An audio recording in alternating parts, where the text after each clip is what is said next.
Hey folks, and welcome to Let's Talk. This is my show where I sit down with subject matter experts and or people well-versed in a certain topic in tabletop, and we editorialize, give our opinions, and generally discuss the comings, goings, and current hot news. Now, this isn't necessarily as G-rated as the rest of GMG, so viewer and listener discretion is advised. Hey everybody, welcome to an episode of Let's Talk. Today I'm joined by Chris from Way of the Brush and Owen from You with the Cooler, and we're going to talk about life in the wargaming industry. This is a sit and chat show basically, where we're going to wax philosophical about what it's like to actually work in tabletop. I've worked in tabletop since 2001, so like 18 years. Wow. Owen's been. When did you join Mini Wargaming for the first time? I don't know. Like 10 years ago. 10 years ago, yeah. It was 15 when I joined, and you've been out for... Yeah, it's been a long time, like 2010, 2011. Right. And then I was there for like 3 or 4 years, and then I left too. So you've been off and on. Out of Mini Wargaming, which is to say. Right.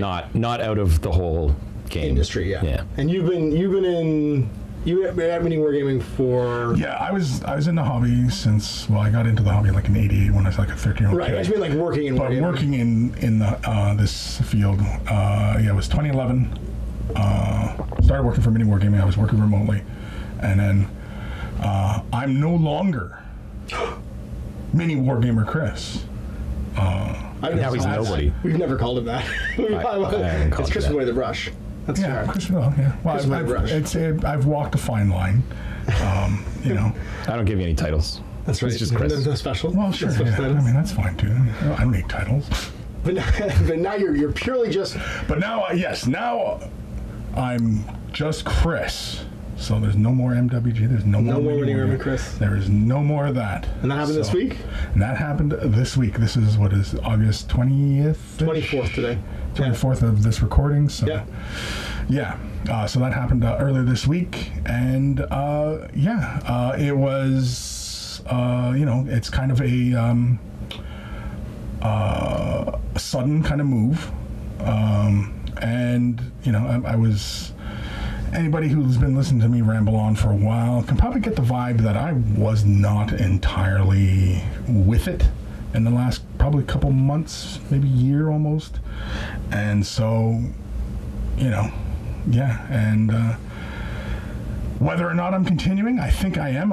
I think I'm gonna make a serious go of this. Going independent. Independent, yes. Sweet. So I'm gonna continue on with the Way the Brush brand, and I think basically I am going to keep doing what I've been doing well for the last 8 years. That sounds really exciting, man, because like you've had a big year this year as far as just like recognition and stuff. You were flown to the UK for the Citadel Contrast like Painters Weekend, which was really cool. You want to talk about that at all? Oh, that was fantastic. If I could have told 13-year-old Chris that Games Workshop, the guys who make your favorite game, Warhammer 40,000. Maybe not everyone watching this is favorite game, but somebody's favorite game. His favorite game. My favorite. Sure. Yeah. It was my favorite game when I was 13. Yeah, I was all about Space Marines and orcs and You're a bit Eldar. Yeah, I mean, yeah. So anyway, if I could have told 13-year-old Chris that Games Workshop would have, invited you to this very special, limited invite kind of event, I wouldn't have believed him. And yet here we were.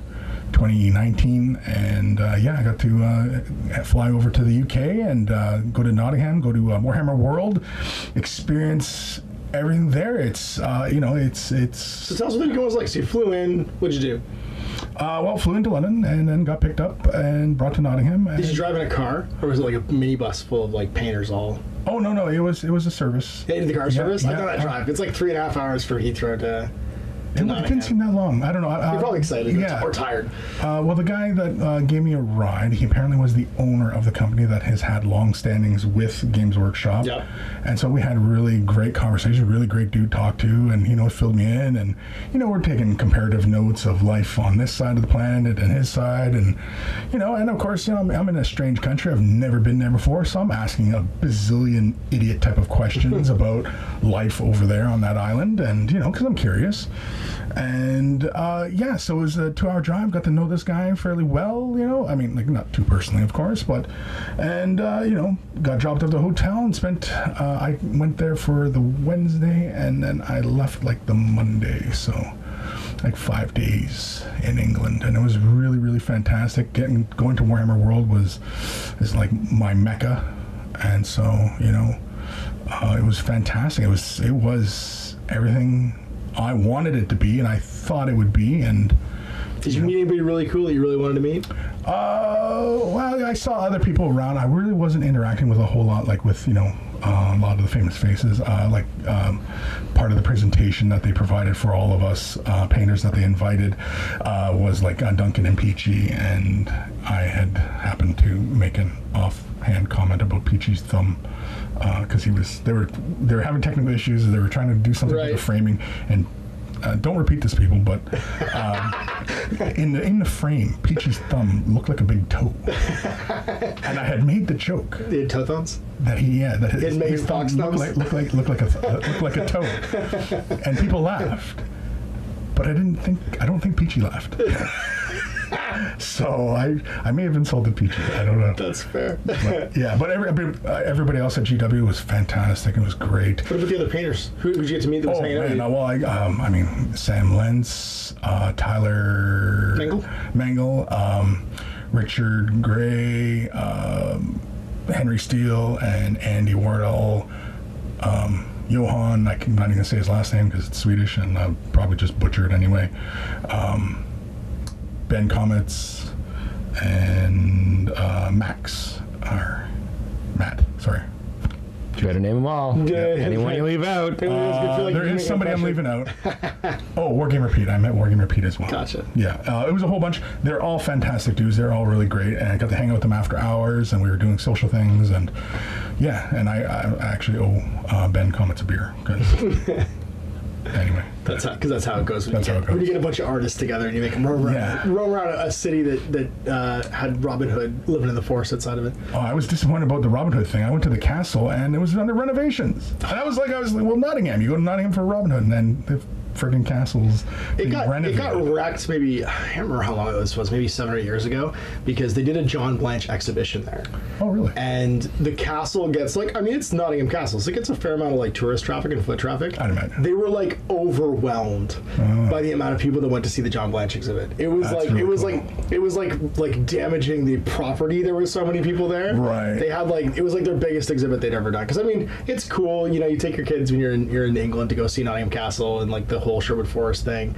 But like you tell people that like original John Blanche is standing in a building and you're in like the lead belt and just have like fanboys just descending on the castle, basically like taking pictures and hanging out inside and stuff. Yeah. Yeah, it's awesome, man. Yeah. So that UK, fantastic. I'd love to go again. I'm not sure that this kind of thing will happen anytime soon because Games Workshop just released this whole contrast paint system. This was back in February. It was March, I think. No, I went in February, I think. No, it was the colors came out in March. I'm pretty sure you went in February. I think the actual I don't even remember when I went. Anyway, early in the year. Anyway, it was early in the year.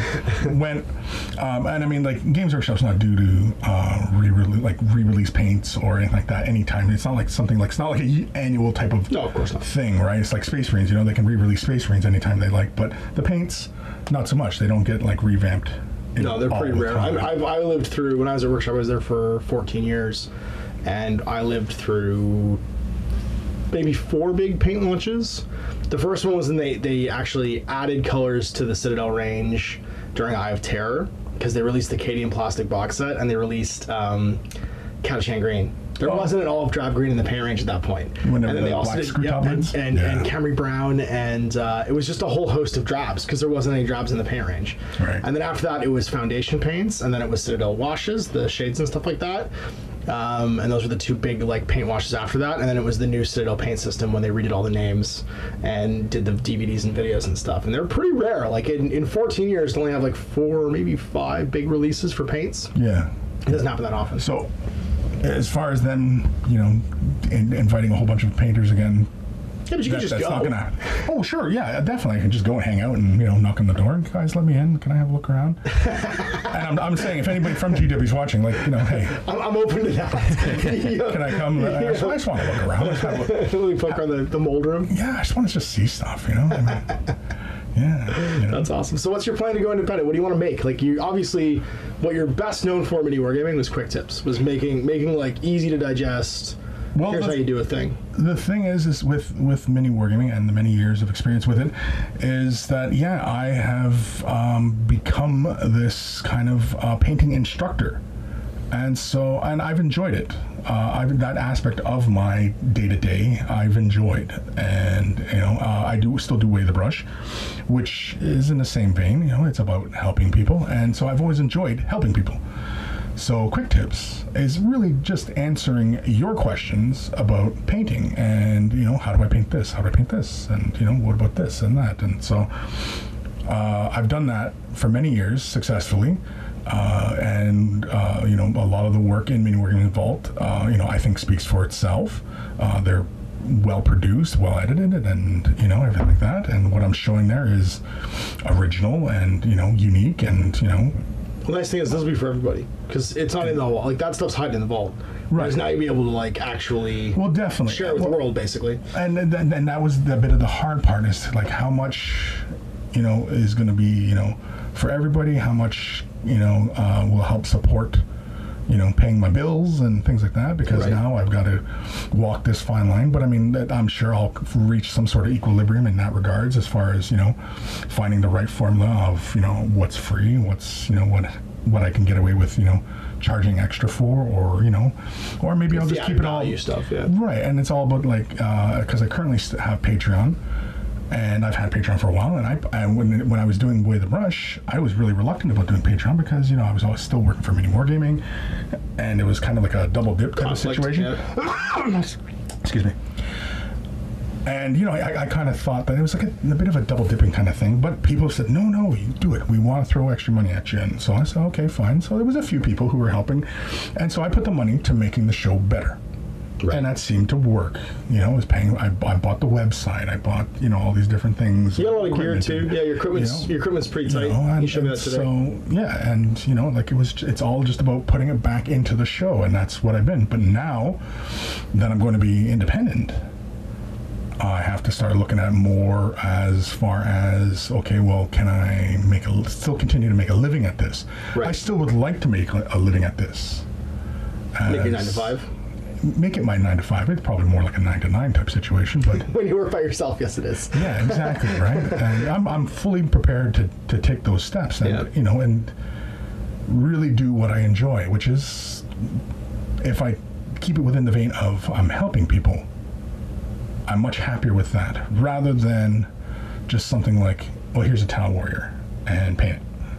Yeah. You know what I mean? Teach people fish instead of fishes. Yeah, exactly. And teach people to fish. And so, if it's Tau, then, it's like, well, Owen wants to know a particular color scheme, or using particular kind of paints or whatever. And it's okay, well, here, Owen, in the video, of course. It's all going to be dedicated to Owen. That's the plan. The whole thing's dedicated to Owen. I remember you trying to teach me how to paint. And it's like, first you do this, and then this, and this. And it's like, all right. 2 steps or both? 2 steps. 2 steps. We need to cut that down from layering to just the one thing. Whoa, slow down, egghead. Slow down. That's right, yeah. Slow your roll. What can I do? Have you gotten rid of the mold lines? What are you talking about? Can you see them from 12 inches? Then get out of here. They should just mold the models better is what they should do. Yeah, I want some perfect casts. Out of the box perfect casts. Yeah. So and that's the plan going forward. There'll be most likely other videos I will produce, probably more fluffy or gamier type videos. I do have many ideas on the type of videos I do want to create, and now that I am independent and I can pretty much take control of my own destiny. The shackles are off. Well, and don't have to justify your existence. I picked him up from the house, and I just got out of the car, and he was sitting in the front somehow having a smoke, and I started chanting, "One of us, one of us, one of us." Yeah. And and these guys are doing very well, and so it's like, well, you know. I mean, are we?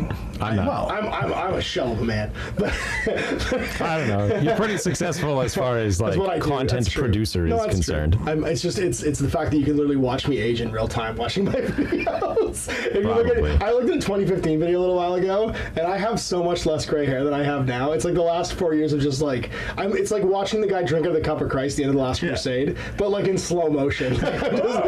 Like, I chose brilliant. The skull falls out. Yeah, I saw gray hair the other day. Dude, you're getting the Reed Richards. You're starting to get a little bit of Reed Richards in the temples. It's funny. I've got one up here.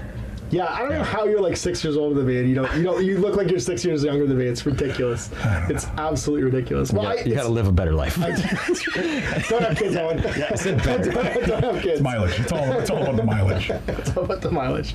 Well, it's funny you should mention helping people, because I think that it's funny because I don't watch any painting content online. Sure. But when the Citadel contrast thing happened, I actually started to look at painting videos because I made some contrast paint videos, and what I was really interested in more, because the thing I am interested in is the technical production side of things, and like that's actually one of the things that probably you guys listening and watching don't know, but the technology side of making videos is actually a thing that has kept me going doing this, because I like learning about better ways of doing audio and video, and that production side, teaching myself all that stuff has been probably the thing that has kept me engaged in this whole YouTube thing. So looking at those videos, they do seem to fall into categories. There's the videos for people who know nothing. They're looking to like, I just want to paint red. Yeah. You know what I mean? And I want to paint red with stuff that's easily accessible to me, not like I need this like French company's paints from wherever that I might have to order online or whatever, but like, what can I get at Walmart or Games Workshop that I can paint to my soldiers with? And then the second tier of that is like more like advanced techniques of like, I know how to hold a paintbrush now, like put a color down and use a primer can, but I'd like to know some things like, how do I do skin? How do I, like just detail work and stuff. And then there's this like huge skill gap to like the very top end of miniature painting, where it's people who are competent miniature painters, and you're talking about like award-winning, like ridiculous, photorealistic, using oils, like crazy painting. And almost exclusively, those ones have the smallest audiences. I think people watch them, but there's not as many people trying to do it, because most people are actually down at the very bottom with like the almost no skills going to YouTube trying to learn something. It's like, it's the reason that you can't find videos on YouTube really for like how to like completely trick out a car with like titanium bolts and like pull the weight out of it. You know what I mean? Like that kind of stuff. But if like my cigarette lighter, I dropped a penny in it and it exploded, there's like 7,000 videos on like how to change a fuse in your car. Yeah. So like that helping stuff, I think it really is, having done that research to try and figure out what kind of video was I going to make, I'm more interested in helping as many people as possible, and that sounds exciting that that's what you want to do too, because I think there's far more people out there, just because of how Games Workshop has grown in the last few years. There's far more people out there who are consciously incompetent. They know what they don't know and are out there trying to find it online. Then there are people who are like highly consciously competent, trying to like sharpen the knife, you know what I mean? Like try and find like that next like little tiny skill or tip or something from like some super high-end painter that is gonna like make them a better painter. I think a lot of people might casually put one of those videos on that aren't good painters to be like, holy shit, did you see this? But like, they won't necessarily watch the video all the way through, and they might not find it as useful overall. Whereas someone is like, what was the joke I used to make when we shared an office? When someone else would write you in a question like, how do I paint white space? You'd be like, I've shown you that 17 videos ago, fucking goddamn it. No, it was. I was Dum Dums. It was Kazoo. It was Great Kazoo. Yeah, the Great Kazoo. That's Dum Dums. Yeah. That's right, this is a Great Kazoo from the Flintstones. That is a reference that fucking dates the shit of both of us, though. Because does Owen even know who the Great Kazoo is? Yes. You do? I know what the Flintstones are. No, but he's the little green guy. He's the big guy. And only Fred can see him. He's Googling it under the table right now. Only Fred can see him. That's right. Yeah, he's looking at his phone and I'm like, Great Kazoo. The fuck? No, I know what it is. Who is the Great Kazoo? I've been on the internet before. Okay. That's fair. He's kind There's of like a lot of really random, useless information that's that I have. He's kind of a shitposting thing too, isn't he? Because he calls He's opened a everybody history Dum Dums. booker too. Yeah, it's history booker too. I've looked back. So what kind of like mid-tier content do you think you do? So like obviously the easy stuff, there's so much like meat and potatoes, primary colors, mixing, blending. Oh, Like what kind of mid-tier stuff do you think you would want to do? Mid-tier stuff, I'm thinking more along the lines of possibly, you know, like one-to-one type time. You know, especially if I'm gearing everything towards, like, say, Patreon, because I did consider also doing like a members thing, because I already have the Way of the Brush website, and I was thinking of adding a members-only type of thing, you know, and basically like a backstage pass thing. Yeah, and so, you know, have the subscribers. So I don't know. I'm probably going to talk to my little council of monkeys and. I was just going to suggest that actually, and check out the comments here. You guys tell us in the comments what you think. What would you be looking for? As far as like, hey, here's some, because you kind of want to make the basic skill stuff available to everybody. Sure. Right? Like that's the stuff that is, you almost feel bad for someone who doesn't know anything having to go behind a paywall to do it. But then like you just said, like the long form stuff of like, here's how you put it all together. Yeah. That seems like the kind of thing that might be good. But like, what do you guys think? Because obviously you guys are all potential people that might be interested in learning from Chris's. And I don't know, you're 100 years old now? Yeah. You're like 100 years old now. How old are you? How long have you been painting? 88, 89? Yeah, I've been in the hobby since 80. I just had like the YouTube echo through my brain. Did you? What do you guys think? And it was just like blah blah blah blah blah. And all of the 5 million YouTube people who say that in their videos. Yeah. Hashtag that. Hashtag what do you guys think? What do you guys think? But I want to hear what you people have to think. Post a comment down below. Let me know what you think. Drive my engagement up, please. Click the bell. Like and subscribe. I'm sure you Thumbs hit up. the bell. Where's the Thumbs bell? up and subscribe. Thoughts and prayers. Or whatever side of the screen we're going to be on. I don't know. Click on the doobly-doo. If it's that's Oh, it's the card? it's top left for the cards. Top left up here. Just above Owen's head. Hopefully right here. The whole time. Yeah, Covered just Owen's right face. there. He's gonna put a thing over his face, like it's like blacked out. Yeah. just black out Yeah, his eyes. that's how we'll play. Like a punk T-shirt, where it's got like the black lines over his eyes. It's a censorship bar. That's right. Would you do high-end stuff? Do you think? Would you do like? Oh, sure. It's like crazy high-end. Because my initial idea was that I'm just going to do this at quick tips. So I'm going to get the ball rolling. I'm going to create a couple videos, and then of course I'm going to say in the videos, well, you guys, if you have any questions, leave them down below, and and then the ball's going to just get rolling. And I still have my original list of quick tips, so I can always draw from that as well. What's the foundational stuff? And you did instructional videos too, didn't you? When you when I started with mini wargaming, I was doing just the kind of beginning to end kind of videos. So it was like, here's the model, and then here's where we're going to go right from the base coat all the way to the finish. And it was a lot of those, and then we changed that, and it wasn't having the same draw as it was, and so then I hit upon quick tips, with just making just a quick short video on just a specific subject matter, answering somebody's question. And that's how it started. And I thought when I started it, I thought it was only going to go maybe 6 months. I thought, this is not going to last. I mean, because I know in the back of my brain that taking red paint and applying to a towel and applying to a Space Marine, it's the same thing. It's the same thing. Yeah. But to a lot of other people out there, that's two different concepts. I know, but that's the world we're in. People forget too. They do one thing and they think that there's some magic trick to it. And that's fine, because some people are varying levels of. There's also that school of people out there that think that they can buy a higher end quality piece of equipment and it's going to increase the quality of their painting. Sure. And that's it's funny because that's there is I'm not going to say there isn't a level of that. There isn't a level of quality of paintbrush. Owen in particular only buys the lowest tier of paintbrush because he's going to abuse them. Because I can't tell the sizes by number. I know there's numbers. I don't know what they are. It's like he's colorblind to quality of brush. Yeah, it's called the 40 brushes for $6. They last a day. You get a new one. That's a month and a half of brushes. Yeah. That's $6 a pack. Whatever. It's a numbers game, baby. No, they do the detail to base coat to dry brush in a 6-hour period. To stir stick in a 6 hour. They're basically a stir stick. You start your life painting the miniature and your life basing that miniature. Like a fruit fly, basically. So I'm not saying there isn't a gap in quality for price, and absolutely there are better quality pieces of equipment, but there seems to be, especially those mid-range people who are sort of mid-range and their skill set, they've learned to be competent painters, but they tend to focus on if I just get better equipment, it's going to increase the quality of my painting. And I think it can definitely help. But for those mid-range people, who are looking to advance their talents, what would you make for them that isn't just a bunch of advertisements for better quality paintbrushes or airbrushes or masking or paint or whatever? I would probably share some of the more advanced techniques. I've been painting for a long time. I've been doing this, painting videos for a long time.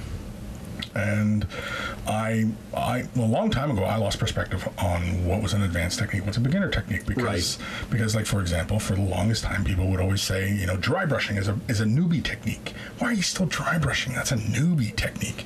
And the thing is with dry brushing, there's a lot of nuance to it. And, you know, there's also a lot of things that go before the dry brush, but dry brushing done expertly looks almost like airbrushing. Oh yeah, it's got fading you wouldn't believe. I remember looking at there's like some of the really high-end like Japanese modeling magazines when I was a kid, and these things were painted almost entirely with dry brushing, and it's like you couldn't tell this wasn't just like powder painted with like an airbrush like over like a series of hours. And the thing is that when you get into the intermediate type of phase, at least in my own experience, it wasn't any one thing that needed to improve. It was my idea of all the little aspects of what I was doing had to change and refine and master. It wasn't just, you know, learning to glaze, but it was also learning to thin the paint and how to lay the base coat, and you know what I mean, like there was all these variable factors that for me it was actually in my intermediate painting years before I like broke the mold. It was that between beginner and intermediate painting, you get comfortable with certain techniques and you repeat them over and over again. You do the same thing over and over again. I'm trying not to regress right now with my painting. I've realized I'm getting worse. Yeah, and then well, here's the thing: is when you get comfortable, you get.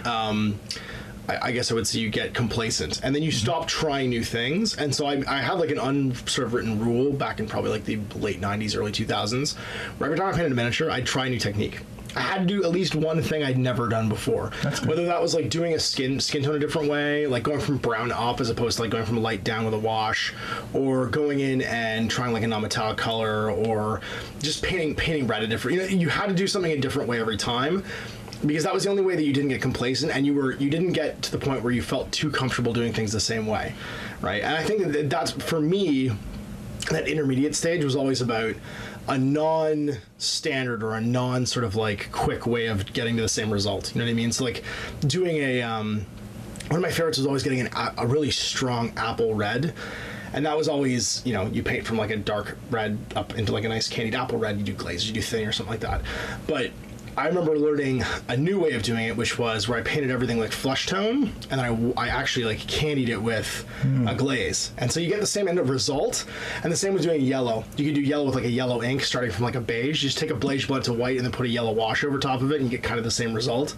And that for me broke me out of that mold of like, I've kind of stalled in getting better, you know what I mean? Hunting for those things where you're doing something from like a really non-standard way, because you're learning to use tools in ways that you typically wouldn't. I think if you're really looking to go past intermediate is when you are really looking to up your painting levels, is when you're looking to go into like competition or even display type standards. Right. And that's when you really want to step up your game. If your aspirations are not to reach that level, you just want your army to look good, and maybe get an award at a tournament for, you know, best painted or something along those lines. Okay, right. You know, there's nothing wrong with that. But I think really kind of upping your levels, because that's the only time that it really, really matters. I think it also matters when you just want to stay interested in painting. Sure. Like Owen just talked about getting like getting repressing. worse. Yeah, Yes. getting worse. It's a combination of Zenithal, contrast paints, and battle ready bases. I don't know how to do anything anymore. That's right. That's it. He's found a really simple technique to doing things: Zenithal priming, right, contrast paints and washes, and battle ready bases. You have like an instant recipe for a quick army. But the thing is though, is like with that, that is an efficient way of getting it done. And if he's happy with that, and he has no aspirations to, you know, go to a Golden Demon type level of painting, right, then I realize I straight up can't paint other things I used to paint. Like, it's gone. I have to figure it out again. But the thing is, but the thing is, then all of a sudden he struggles to do like non-army stuff. Like, he's painting like a handful of characters all of a sudden. They look like their army like they're swarms of drop dudes. down in quality, because it's not just like these 5 colors on all of these 150 models. Right? Yeah. So like, for me, it's not just about trying to take it to the next level. It's about staying interested in painting and feeling challenged by it, and like doing something different every time wasn't just about trying to increase my skill set. It was just trying to even push past being bored with painting, feeling like, I'm good enough. You know, I ain't trying anything else now. I'm okay. I've gotten to where I want to be. Then you paint your models like 5 colors, and they end up in a book for a game. Who did that? Could have been anybody. Could have been anybody. Might have been you. Might have been you. It might have been me. That's true. Also might have been me. I saw Kyle in that book. That's true. Oh, that's right. I did put him in that book, didn't I? Yeah, I did. I put Kyle in that book, didn't I? That's right. And the other two. I did put them all. Oh, that's right. I did. They're all in there. I forgot. Yeah. I put. When you guys see this in 3 weeks, Last Days Seasons, my first expansion for Last Days Zombie Apocalypse comes out. There's a bunch of Owen's models in there. Actually, They made the cut. I made to put it. They made the cut. You know what? I think I might have forgotten to credit you. Too bad. I don't care. I didn't get it. I might have actually. You know what? I'm going to check now. I want to know. Did I credit you or not? All right, we'll talk about painting. Yeah. So, brushes, you say? Yeah, brushes. I hear they're irrelevant. Yeah. I'm pretty sure I did. I'm like 90% sure I did. Because I actually made a point of putting them in too. Miniatures, miniature painting. Nope, just me. Get fucked. I totally forgot to credit you for that painting. I claimed all of your best works. Oof. That's harsh. That's okay. That's a low bar for best. That was we're gonna play this tomorrow. Okay. That's literally what that was. True. Yeah. Prime it, looked wash good, it, though. They done. looked really good. You did a bunch of hassle-free military types. They looked really good. What, is there pictures in there? Yeah. Hey, we'll see him. Yeah. No, I haven't seen this. This is my first. This is gonna turn into a plug for my book now. This is my first expansion for Last Days. And It's in the first couple pages. it's in the first couple pages. Yeah, there's like a group of zombie going. survivors. I'll have this pan across while we're looking through it, so you guys can actually There see it the is. picture because I'll find it. There it is. Yeah. Oh yeah, there it is. That's Yeah. Owen's work? Yeah, they're in there. They're not bad at all. Look just fine. Yep. Look fine. It's in the rule book. It's got to be a good paint job if it's in a rule book, right? Right? That's right. Exactly. It's industry standard. It's published material. It's professionally done. It's non-referenced or credited published material. I'm gonna never hear I'll credit you in the next one. I'm gonna never hear the fucking end of this. Cool, yeah. So when does this drop? September 19th, I believe, in North America on Osprey's website. Go get it. It's pretty super sweet. It's got all kinds of great art from Arthur Asa in it too. That was the other version of. Asa, he's a fantastic artist from Mexico that's doing all the art for this, and actually he's doing a bunch of stuff for. I think that he was working on what's that great new game? It's like the robot piloting RPG that blew up a little while ago. What was it called? Is it Anthem or something? No, not Anthem. That's a video game. No, it's a video game. There's one that was like this RPG that was like that. It was like robot piloting, and you told me about it. I thought it was great, but told me about it. Here. BattleTech. No, not BattleTech. It was like it was straight up an RPG. It was like maybe Hunter, Ravager, something. Something where like there's like you're like a mech pilot in like a post-apocalyptic future. But I think he's doing some art for that too. See how much is art online? Looks really, really, really good. Why are mechs always in the post-apocalyptic? Because they're not in the past. The assumption is Except for that one time. that if And then you made an entire progress industry around it. technologically far enough that we're all piloting giant robots to fight each other, we've wrecked the planet in the process. Have we? Except for that one time. Except for that one time when we Which created an entire genre of artwork Yeah, and but games. what about the future where you side, have you mean? like the Doc Brown, Mr. Fusion type of reactors in the mechs, and like it's all clean energy? And There was this game where they had them in a steampunk kind of world where they had mechs. I don't remember what it's called. The Scythe. It was a War Machine joke. Oh, it's War Machine. Oh, yeah, that's true. But they're magic though. They weren't steam. They're that's magic. magic. They're steam They're powered. magically steam. it's steam magic. But It's didn't magic the steam. the brains were magic. The cortexes were magic, Yeah. right? That's right. Yeah. That's right. That's It's right. run on coal. Run on Yeah. giant. What giant about like bush full of coal. what about green mechs? You know what I mean? Like I don't know. You mean Eds? like Yes. like eco-friendly Oh, we're gonna get an moot. Break it out. Anyway, eco-friendly mechs. Like You can ride in it. back to Way of the Brush as we You just cut him on his fucking back gone down and, the like, rabbit pilot hole. We just gone down the rabbit hole. You were the termite to an ant or to an ant. But the so what other things do you want to do besides painting videos? Is there anything else you want to make? Because you do Way of the Rush, which is like a hangout. It's like a sit and talk like kind of hangout. Should you keep that up? It is, yeah, I'm definitely gonna keep that up because that's just kind of been my thing. I've been doing Way of the Brush since 13, so. Oh, wow, 6 years, yeah. Yes, and I've been doing it for this long, and it's I just all about helping you guys, and and hanging out, having some laughs. These days, it's maybe answer one or two questions. I take emails where we talk about people's models, and you know what I mean, like we try and offer some constructive criticism or some help if they're having troubles, but then the rest, and sometimes the show, lately it's been going about 2.5 hours, but. Do you still do your mustache and your hair beforehand? Get all ready to do it. Get your mustache all up. I get prettied up for the camera, sure. Why not? I remember I used to be working on Saturday, but anywhere you come in, you get your hair all done, put your hair back. Because this was back when your hair was really long. Yeah. Get your hair all ready to go. Yeah. Get your mustache ready. Yeah. I always knew it was Way of the Brush time. Now that was actually a big one. The last this week.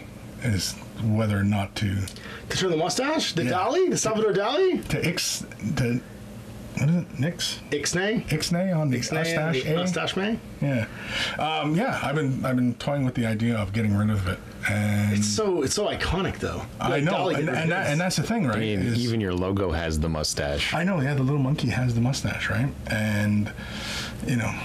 What I think you should do instead is get some new glasses. You're gonna change it up. Get some new glasses. Do like the big, like chunky, like director's frame glasses. Well, I was thinking that the day I am going to be doing the show, or if I'm going to do videos, I was thinking about just wearing my contacts and stuff, because I don't really wear my contacts all that often. That's fair. Just because usually whenever I was going to work or whatever, with the contacts, it was just really hard. Sitting looking at screens all day. Yeah, and whereas like now I'm getting old, I need like bifocals.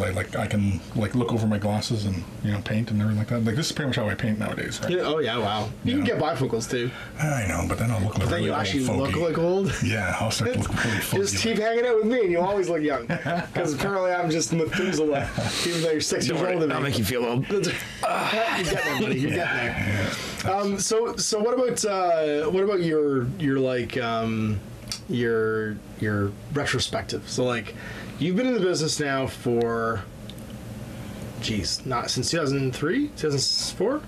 No, 2006. When did you move to start working remote from the Sioux? I started in 2011. 2011. Yeah, so 8 years now. Yeah. So 8 years. This is year 8. It would have been.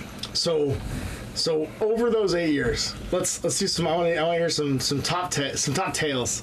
What's your highs and lows? What's it like being a miniature producer at Mini Wargame? Yeah, what was your favorite like story from those 8 years? Because I was here for 8 months, right? You were there literally. Only 8 months. I was there 8 months. I was only there 8 months. I don't know any of where the bodies are buried compared to you. I do know where the bodies are buried, and there are some. Anyway. As far as really like high times, I don't know. There were no high times. I don't know. We had some good times. we like after work at the bar when we weren't at work anymore. Yeah, like honestly, yeah. Me and Dan had high times. Yeah. Yeah. What was your favorite? Yes. No, we hung out late at night and oh my goodness. Anyway. Why'd you guys get high? Come on, go ahead. No, it was it'd be one of those kind of things like. You're at the studio. There's all the filming and blah blah blah blah blah, and then everyone's like, "Oh, we're gonna go." It's like, "Yeah, we're gonna render," and then it's just like, "So we're gonna play StarCraft 2 for 12 hours." Yeah. So everyone comes into work and you're still there. Well, the cleaners came in at like 2:00 in the morning, and it's like. No one knows who anyone is because the cleaners have never met us and we've never met the cleaners. Everyone's just confused and they're like, we'll go for food and we'll come back. Yeah, because I remember sometimes I'd come in late at night or whatever and just stop into my we'd still be there. And you guys would still be there and there's playing StarCraft 2 until like 6 o'clock in the morning. Because I had a better internet connection than you did. I had a better computer than I did. That was it. So we'd install all of our Steam games on the computers and play like War of the Roses and you and Codex Dan, 2 a.m. playing StarCraft. What about you? I'm trying to think like what was like a standout kind of moment. Honestly, I mean every day was pretty fun, especially early on. Who's your favorite roster? How about that? My favorite roster. Yeah, of all time. Because you're the longest serving employee in that business that isn't an owner. Oh, right? You were the longest. So what was your favorite roster from all those 8 years? From like all my coworkers and everything. Yeah. When all of these names were together, that was the best time. Yeah. Who's your favorite roster of that period? You know, it's going to be me, Dan, Jay. Jay was a lot of fun to have around. I used to always, His mini warrior. What's his mini warrior? Yeah, He still is. He's still on YouTube. Doing his YouTube thing. I see him at Adepticon doing his Badger stuff. When you and Jay were around, I was, And were you around when he was still there? No, we didn't. By years. We filmed together when I was there. But we didn't work together at all. 2 years after you left, I joined. Because it's really hard because I did not really work with anybody. We shared an office. Well, we shared an office. Yeah. Right, but I mean, you were off filming other stuff while I was filming my stuff. But I mean, our two departments were not the same. Yeah, right? yeah, that's true. Right, because you were off filming games, and so right up until this week, I have very little interaction with really anybody. So I mean, and most of the time, whenever we'd have laughs or whatever, is maybe in the office sometimes, maybe if bosses weren't around, kind of thing, that we're hanging out and having some laughs, or we'd head out to Cheers and sit down and have some beers and and trade all sorts of gory stories and stuff like that. But as far as like coming into work one day and it was just a really fantastic day, I honestly can't think of one. In 8 years, I can't think of a day where I was just like, man, this is a good day. This is a good thing. This is a great day. Not to say that any of it sucked or anything like that, because I mean, like, I was doing what I enjoyed, and I like to think that I was doing my job competently. And but as far as like office interaction stuff like that, it was more stop by and say hi kind of thing, maybe tell a joke, one or two, and then go off and take care of stuff. I remember right when I was leaving around that holiday season, because we used to do my show all together at the same time, play video games and stuff, and then we had all of those alcoholic chocolates, and we just sat around drinking for like 2 hours, sucking the alcohol out of chocolate. I remember that one. It was all those like little like vodka chocolate bottles, and just eating those on the live show in like the studio. I remember I came back because I come back from Memphis when I worked there I'd probably been home for like maybe 3 months when I started working there. And I had that I had all these bottles of this like tasting I did at the Jack Daniel's factory, and I gave you that bottle of that Jack Daniel's honey whiskey, and it went in your drawer of your desk. And then I remember going looking for something on your desk. It was like airbrush paint or something like that, and the drawer didn't have open, and the bottle was just empty. I was just like, that's a good gift. I'm getting another one of those. Those help getting through the day. Good drawer present. No, like it sounds a little like when I start to like reflect on it, and I've been doing some reflection this week. I've been trying to decide. It's all very sudden. Yeah. Well, it was very sudden, and I'm trying to navigate these waters as far as like the best course moving forward. And I think I'm on the right path at the moment where I'm going to take this. And it does sound a little grim. Yeah. That. I can't think of a happy memory right away. Like, man, I went to work that one day, and we all sat around. I can think of one where I think you had a good time. Which one? I think when we made the mini wargaming.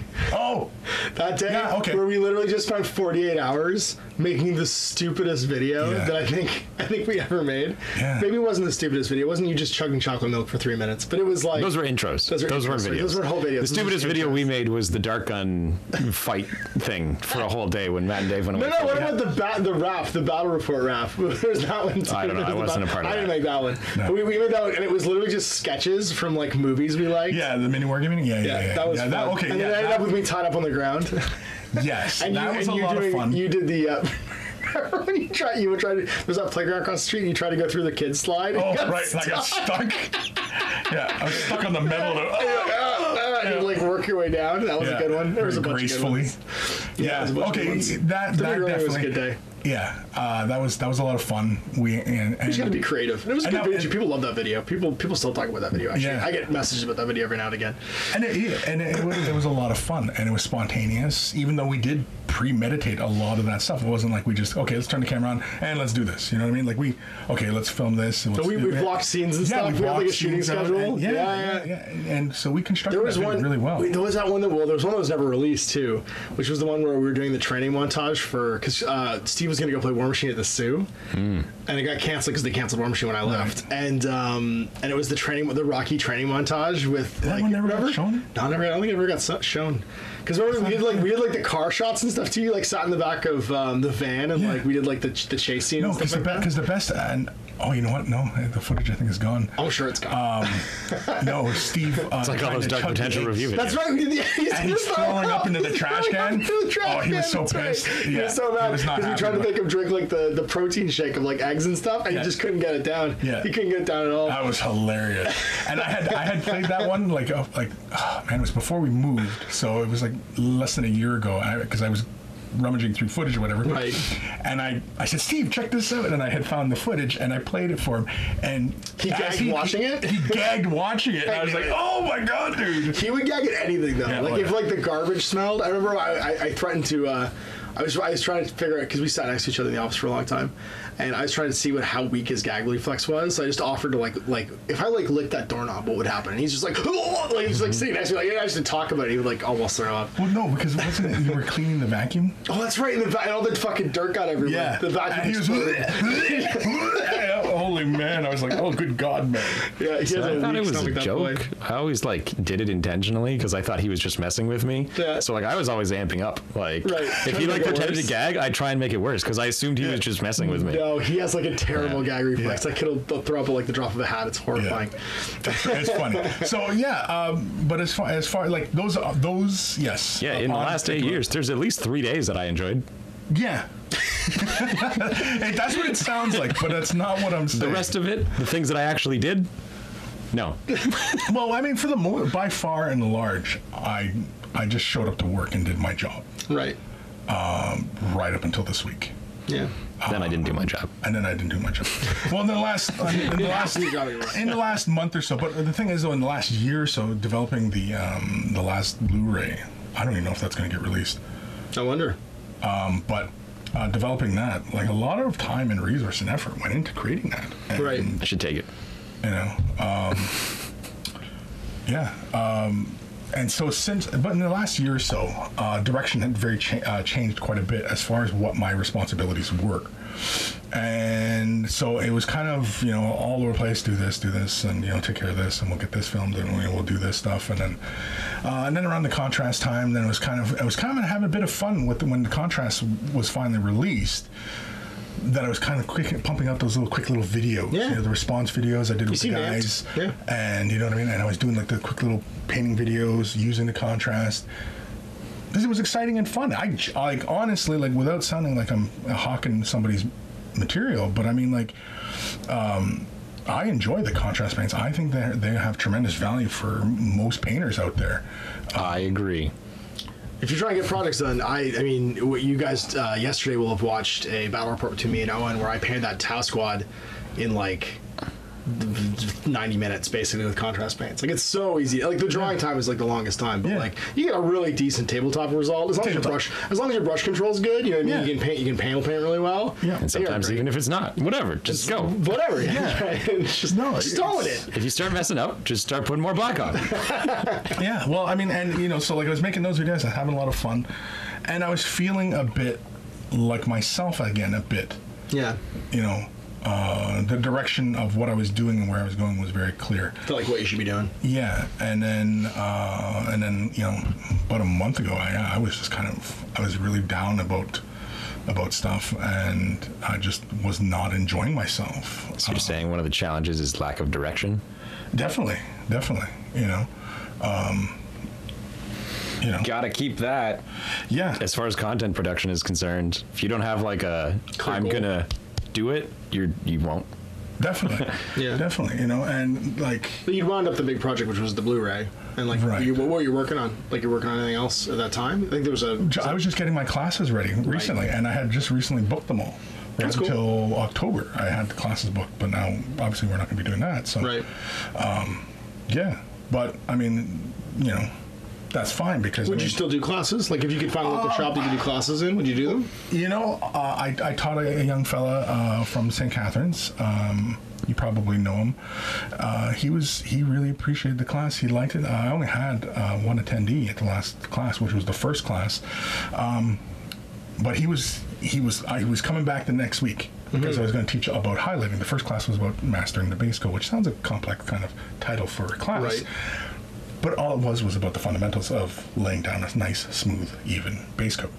But also all the auxiliary type things that come along with getting your fundamentals down. Right. And so that's what the class was. And he found it very helpful because he said, well, I've been painting for a while. I hadn't been doing this. And, so he was like, this has helped me greatly. And so, and that's the kind of feedback It feels good. I mean, It feels good. You help somebody learn. That always feels good. Are you gonna go to Sword and Rush this year? It's September 7th. I don't. It's actually just up the street now. I might be attending, but I don't know if I'm going to enter anything or play in the tournament. I went last year for the painting competition and the tournament.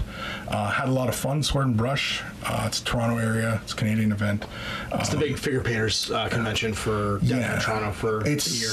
There's a lot of things that they have to have happen to make the attendance much greater. Right.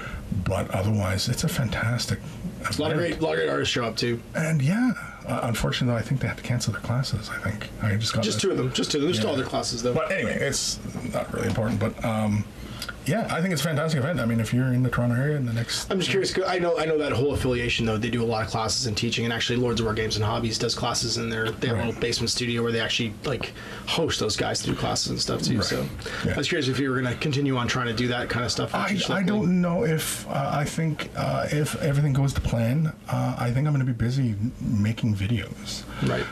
It's something that I know I have a ton of experience in. It's what I'm most known for.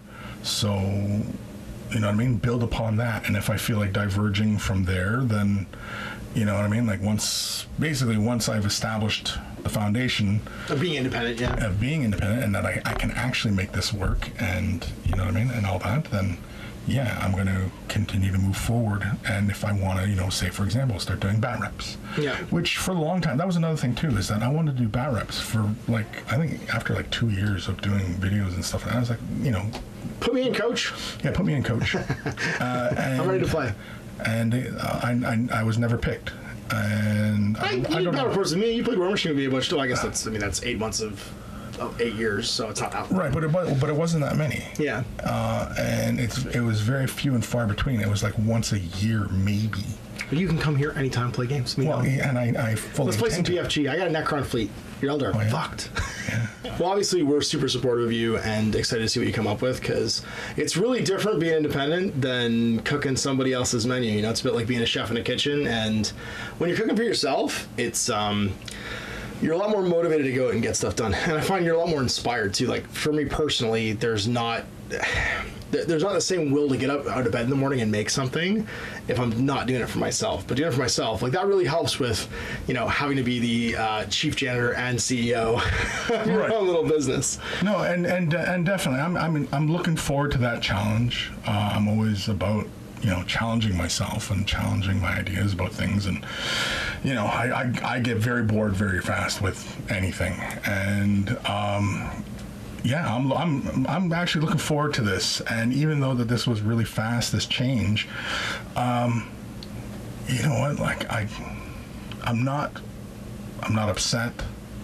It's probably the best thing going forward. You think? Yeah, I think this was inevitable. Yeah, I think. Go on your own. And there's a great line in Ghostbusters. They come walking out of the university and he says, "Call it faith, call it luck, call it karma. I believe that everything happens for a reason. I believe that we were destined to get thrown into this dump. Yeah. For what purpose? To go into business for ourselves." Yes. That's my favorite line. I always think about that line, actually. When I think about people going independent and starting their own little things, is that great line from Ghostbusters where they've just been turfed from the university and they have nothing, and then they refinance Dan Aykroyd's house. He's like, "My parents left me that house. I was born there. Don't worry, Ray. Everyone has 4 mortgages these days." Yeah. No, and you know what? Honestly, that's a really great way to describe it. Is that it's I'm more excited than I am with any other kind of feeling of when you're changing transitional stuff. I'm feeling very, very positive, and as the time and hours and such tick by, I'm like more excited about what you can do. Yeah, and so now it's kind of like, okay, whoa, slow down, buddy. Let's do this. Yeah, let's do this. Let's make sure this works before we can jump into other stuff. Because again, anybody who listens to me yammer on knows that I have really been hankering to get back to my canvas work. Yeah. And I have just not had the will to do it. And I've just, felt this life-sucking force pulling on me. But now it's like, Mix that in. Yeah, there's a whole bunch of coal getting thrown into the fire right now, and you know what I mean. And so, you know what I would love to see somebody go back to doing, because this is something they did in the 80s, they don't do anymore, is matte painting backdrops, dioramas. Oh, yeah. John Blanche has all those ones that are still at the Warhammer World Museum. Yeah, there's one that's a great skeleton siege, and he's painted all the backdrop of it. And there's the Night Panther, where he's done like the sky in the background and stuff too. They're fantastic, like matte paintings he's done in the background, and like I would love dioramas to go back to like these huge. I'm sure I'm probably just missing it. It's probably out there right now. There are some people who are doing fancy backgrounds like that, but they're not to the scale what GW was doing at the time, right? Like especially with the Mike McVeigh type dioramas, where they were these large pieces, huge backdrops and stuff. Going back a bunch of pages, going to Warhammer World and seeing those things, like the Horus, crazy to see in real life. Emperor and Horus. Yeah, it's so small. You think it's gonna be enormous, and it's like it's maybe like 11 by 11 like blocks, but it's such a cool piece because he's actually painted like in the stained glass window in the background. He's painted like the little like there's like a fight, battle happening and stuff because it's all based on that. Is it Adrian Smith piece of art? Is it Adrian Smith? Yeah, because it was in it's Lost and the Damned. It was 3 or 4 pages in that book. It's a big double like page like piece of art that he's basically. Somebody should remake it with the current scale. But like instead of like the baby Horus where he's the old Terminator like that, do it with like Gilliman sized and like. No, guaranteed that's happening right now because they're coming up to the Emperor Siege and Emperor's Palace. They're getting there. They're Someone's in the siege making right that now. diorama. Someone's got to be making that diorama. If they're not, then like that's a they missed opportunity to sell probably the cool because it would be like one of those like $1,500 like diorama kits that you would buy. You could buy the miniatures separately and stuff too. Like Weathertop was for Lord of the Rings. Yeah. Oh, I totally would buy that. I'm in. Of course you would. I'm in. I sold it already. Tony, get to work. Get the elves working. I'm in. Games. I just imagine Tony Cottrell has like just a team of elves. That's what the Warhammer World Skeletons are. They just go off and like do his bidding, all dressed in bow ties. Little flying monkey heads. Yeah, exactly. Fezzes, orange fezzes. Yeah, that fits. Anyway, I hope you guys enjoyed this. Big thanks for Chris coming in, and honestly, man, we're excited to see what you come up with, and you'll probably see him soon back here on GMG and on Game with the Cooler. If you want to check out his web, I might make a video one day.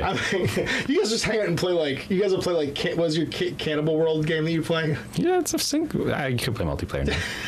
We'll play something else. We'll play something else and play and build a lot of human skin couches and organ farms. I'm in. Yeah. But you had me at foreskin. Yeah, you had me at hello. The obvious thing is that you're not gonna be able to see him on Mini Wargaming anymore. So I'll link all of his social media and other stuff below. So if you want to follow Chris, go check it out. So big thanks for watching and tuning in and listening to the podcast. Next time, Ash, this is Owen and Chris at Wargaming.